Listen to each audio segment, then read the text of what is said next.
What is the worst case scenario in this war with Iran? We have essentially crossed the point of no return.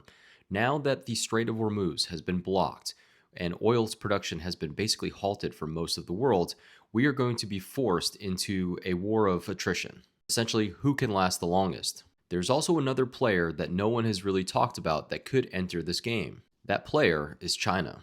If you remember a while back, there was a lot of talk about how China could invade Taiwan and basically take it. They've been consistently doing flyovers and basically provoking the United States to go into the area to potentially stop them. Although China does not want a war, they have been very, very patient and they've been waiting for the right time. What better time than when the United States has most of their resources in the Middle East?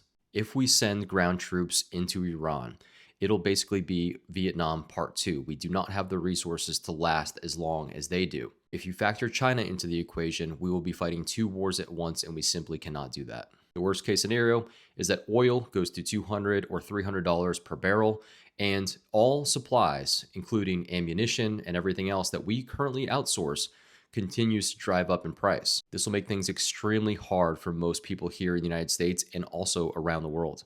This will essentially also prop inflation up dramatically, as it already has been in the last few months, but it will go berserk once this happens as well. Iran does not seem interested in a peace deal. They say negotiations have basically stopped and they do not want to negotiate anymore. The only way out of this, potentially, is to have another country broker a peace deal. Although very, very unlikely, that might be the only way out of us going to full-fledged war. This is a worst case scenario, and I hope it doesn't get to this, but this could be potentially the start of World War III.